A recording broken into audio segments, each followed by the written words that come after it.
Him is the cap for the oil seal, and he's putting a gasket gum on it to make sure that it's sealed and it is leakage free.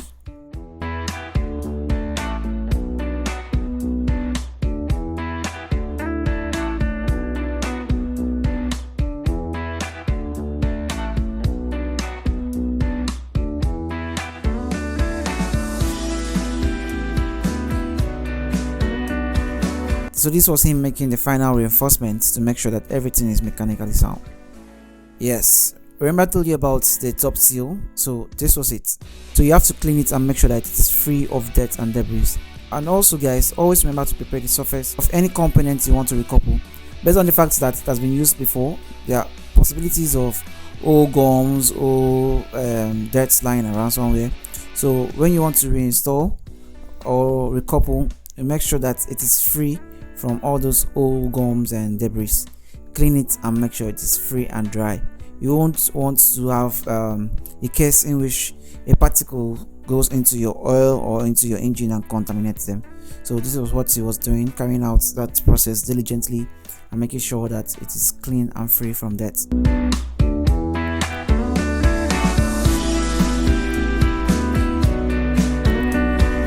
Up next, he has to introduce the gum to seal it up and to make sure the gum is properly distributed around the top seal so that when it sits very firmly and seal up very well.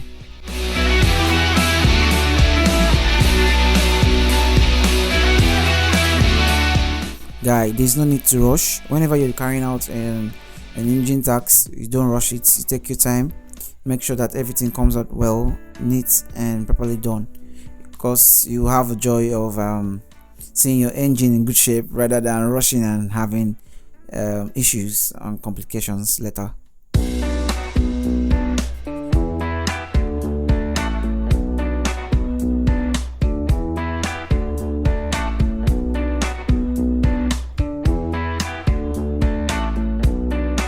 So finally the top was being placed and everything was properly sealed, and the gum were also put in place properly. And up next is bringing in the bolts to tighten it to make sure that it is well framed and solid.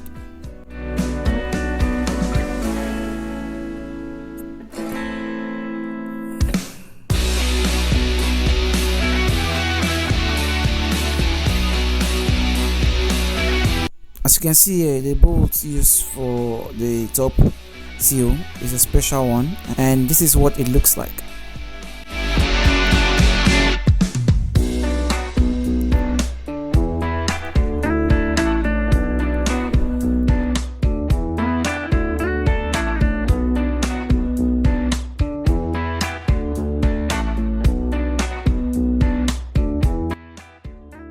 Alright guys, this is the oil ring I told you earlier about. It has like a compressed spring inside of it and a rubber around it that encloses the spring inside of it. So this is the two for the in and the out.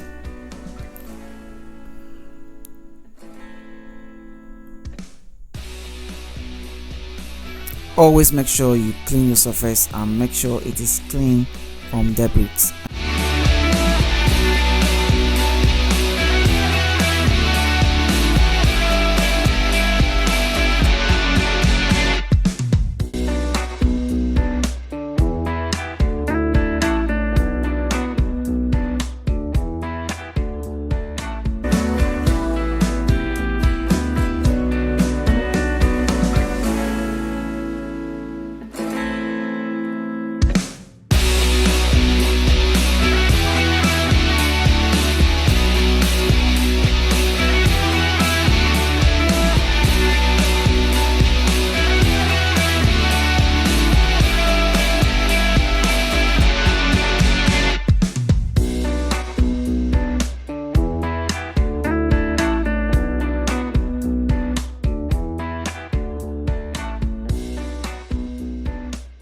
Alright guys, this is the same process, and this is the inner part of the engine, also bringing in the camshaft to place it on the valve, and I won't necessarily show you much here because it's the same thing we just did with the outer part, so just stay tuned.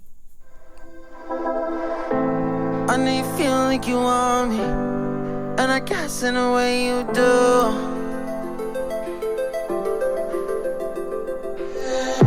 Holding my breath, unraveling emotions. I need some space to think this through. Call me all night long. Try to give you hints and a hard to see. Right on the line, no. Losing it on you's the last thing I need. If I'm honest, I'll just make you cry. And I don't wanna fight with you. I would rather lie to you. I promise now's not the right time. Yeah, I don't wanna fight with you. I would rather lie to you. Look away so you won't see, cause the pain is in my eyes.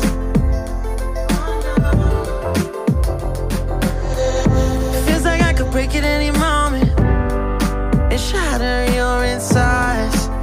If you feel my mind, call me all night long. Try to give you hints and a hard to see. Right on the line, no. Losing it on you's the last thing I need. If I'm honest, I'll just make you cry. And I don't wanna fight with you. I would rather lie to you. I promise now's not the right time. Yeah, I don't wanna fight with you. I would rather lie to you. I would rather lie. I would rather lie. So the next thing we did was the preparation of the plug, the spark plug. Since we're using the old spark plug and they were still good and efficient, so all we needed to do was to clean off the old carbon and make it free from carbon, and we introduce them back into the engine.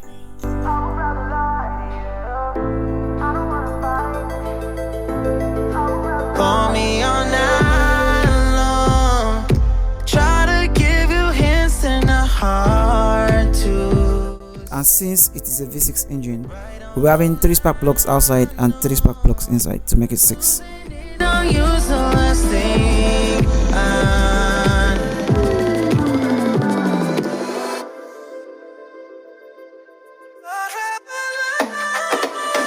If I'm honest, I'll just make you cry. And I don't wanna fight with you. Now, after that is the introduction of the spark plug coil. So these are the coil. This is what it looks like. This is what's sends in that electrical energy to it that enables it to produce the spark needed for combustion. I don't wanna fight. I would rather lie to you. So as you can see here, it's also 3 based on its V6 engine, so it's like 3 outside and 3 inside.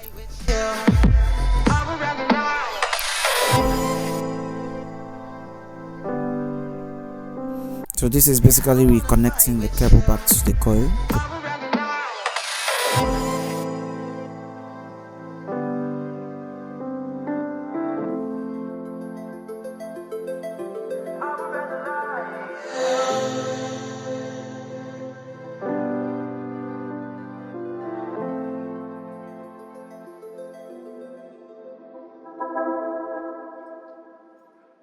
After which we went to install the timing belt cover, and mind you, this timing belt cover has a marking on it, which I'll show you very soon.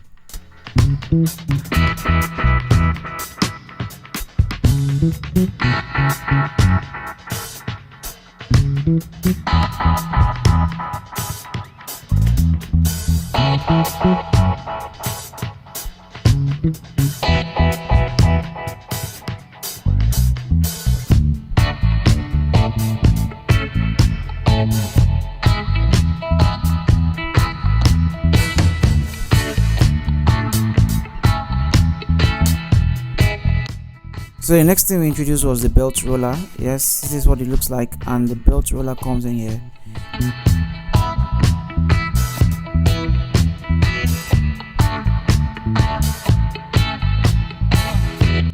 Next also is the pulley. We have like two pulley for it, and the two pulleys comes in here as well. So what this pulley does is it's being tightened to the inlet camshaft that has the oil ring seal. That's where the two pulleys are being tied. So what it does, it helps to rotate the camshaft when the engine is in motion. So to lock this, you have to since it's actually rotating and doesn't have a fixed point, you have to look for a wedge. Like what is in here is actually using this Allen key as a wedge. You have to look for a wedge and place it somewhere that is fixed in order to tighten the pulley very well.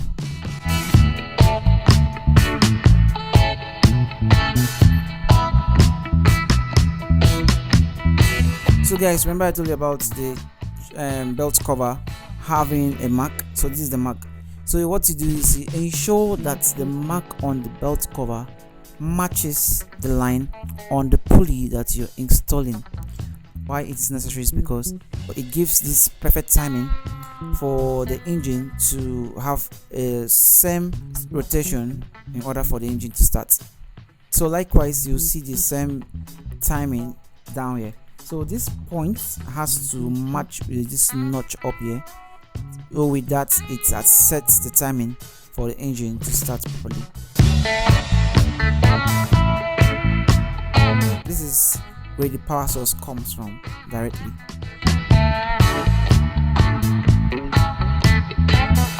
So yeah, he was showing us the difference between a good fan belt and a broken fan belt. You should ensure that your fan belt is always smooth and free from cuts in order to prevent any unexpected accidents on the way. So this is the placement of the fan belt. So this particular fan belt connects the two camshafts together. That's the inner and the outer one together with the help of the pulley and also the belt roller. I actually showed it before, and it goes all the way down. So installing of a fan belt is not just easy, guys. You have to be technical about it. I have to make sure that it's well aligned. I have to make sure that it does not one side does not project outer or project out than the other. I have to make sure that it's well aligned, and with that you're sure that your fan belt is well seated, and whenever it's running it won't dance out or fall off. After which you also have to ensure that the markings are still there. And down here too, when you're putting the belt, make sure you still align it back to the timing in order to prevent any wahala.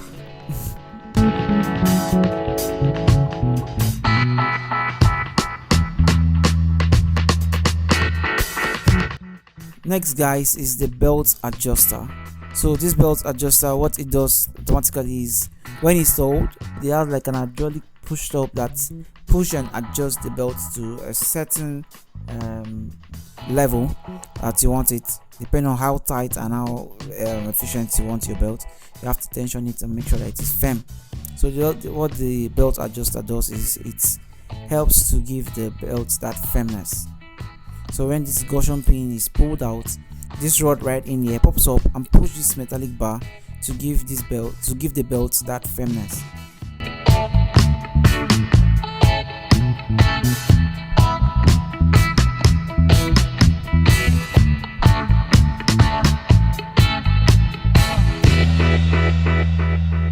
So guys, here is the injector manifold, and we're about to install it into its proper place.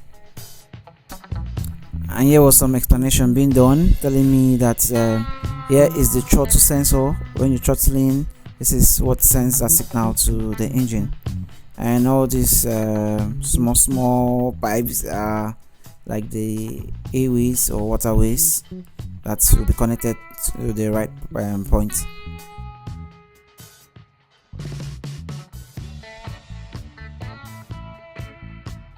When the surface is set and done and clean from debris and dirt, you ensure to put back your gasket gum gently and evenly distributed so that it will help it to sit well and tighten firmly when mounted back at its rightful point.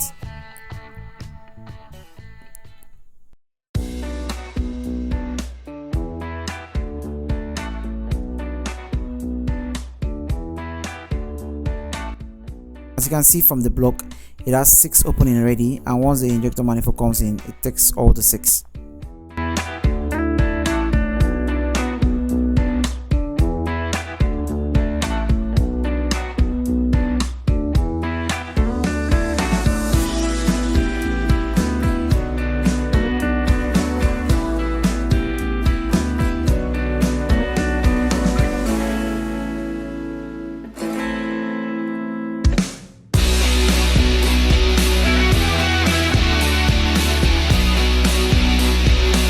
So if you notice, the bracket that was being introduced that is used to tie down the injector manifold has special keys.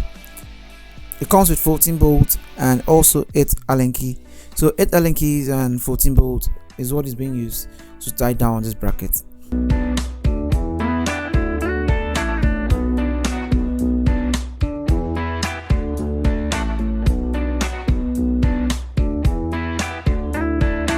After which we went ahead to connecting all the air holes to their rightful port.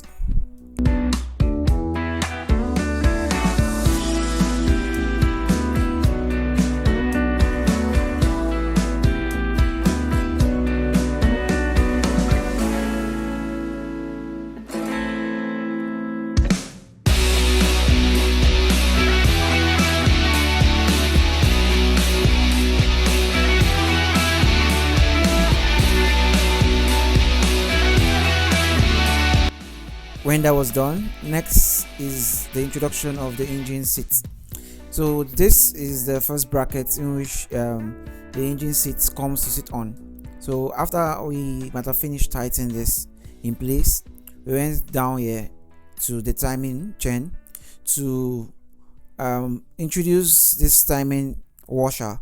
This washer serves as a lock that locks it down and does not allow it to leave the set place. After which we introduce the belt cover and also this pulley that is like a 2-in-1 pulley.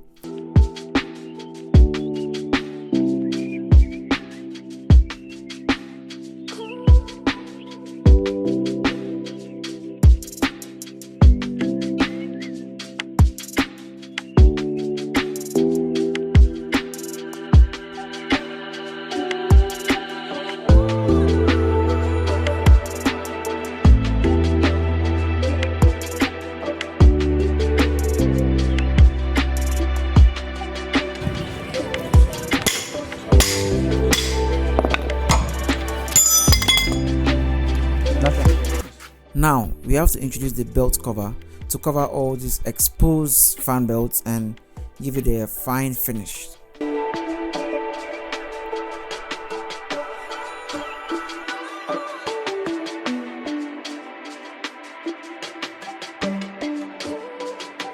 And now we have to introduce the fan belts that will drive both the AC compressor and the alternator. And mind you, there's another fan belt down there that drives the water pump, and it's also being connected to that pulley that has like a dual carriage.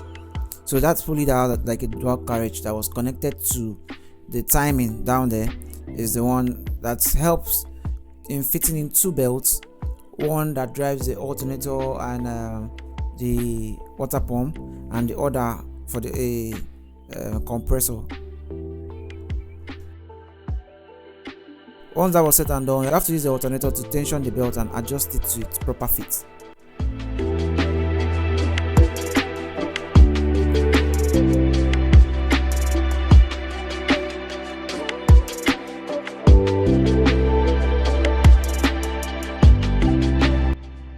Here we're preparing to introduce the exhaust manifold, but we have to skip that part to install the airflow meter, which is what it's doing right now.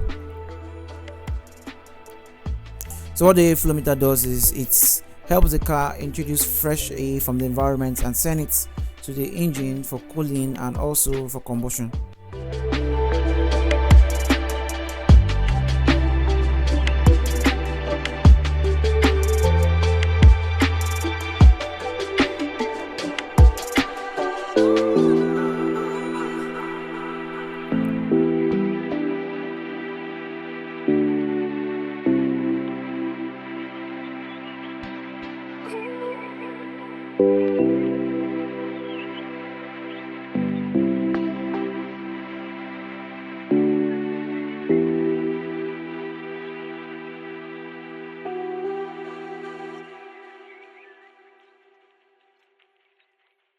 So here is the rod that has the dipstick in it. This is what it looks like, and in order to fit it back to its place, you have to also introduce the gasket gum to seal it up, so that when it's being fitted back into its hole, it will sit in and seal up tightly.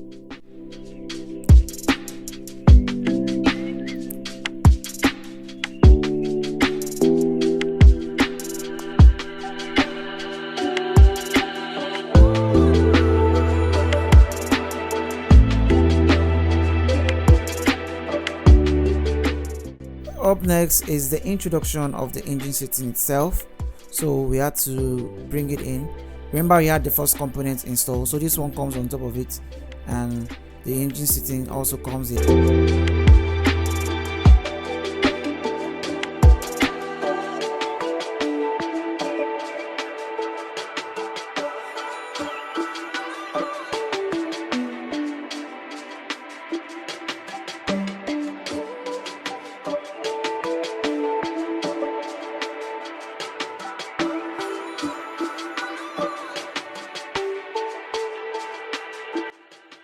And you can see this engine sitting has where we connect these two earth cables. These cables are for earthing, and both of them are being connected to the engine sitting.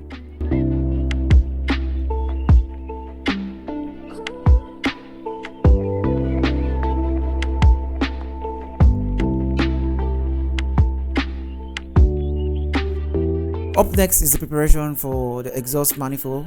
Remember, I told you have to make sure that your surfaces are clean. Since you're reinstalling, you have to make sure that you scrape out all the old gums and make sure that it's smooth, so that whenever you're introducing a new gum and going to install it, it will sit in perfectly and seal up tightly to prevent any leakage.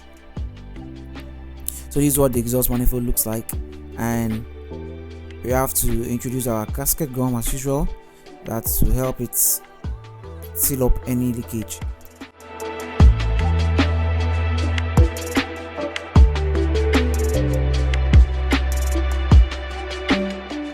And here he had to go under the car to tie it up, but I couldn't show you guys that part. But basically that's what he went under the car to do. And when he came back up, he had to adjust and tie the manifold to its rightful port.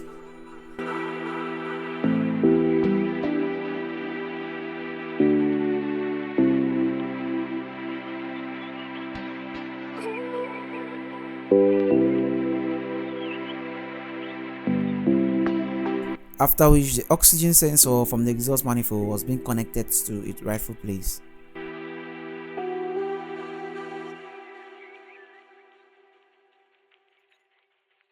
Now this is the fan, the cooling fan. I also have the receptive water tank on it, and it's been installed in front here.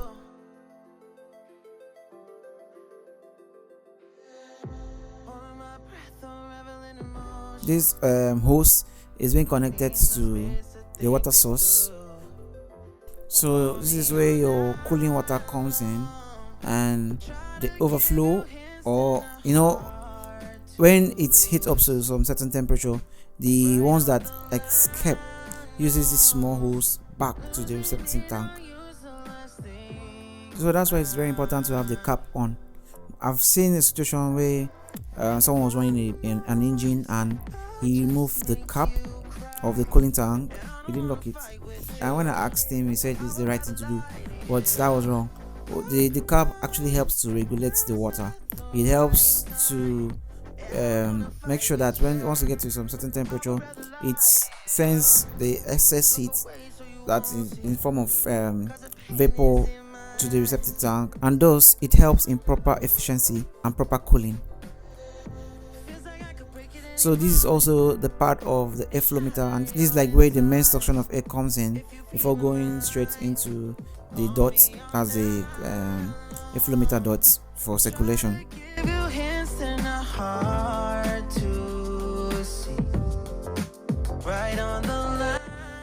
And finally, we had to reintroduce our engine oil back into the engine.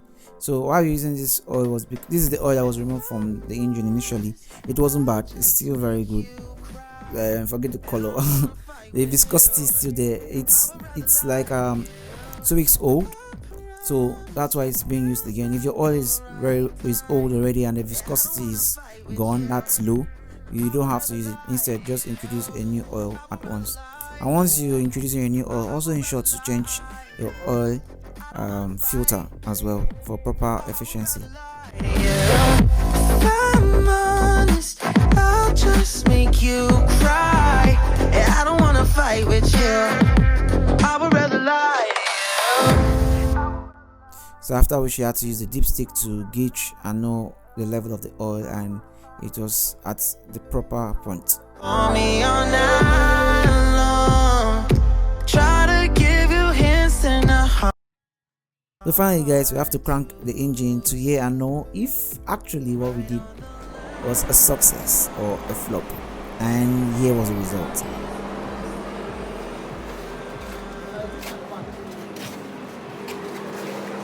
Yes.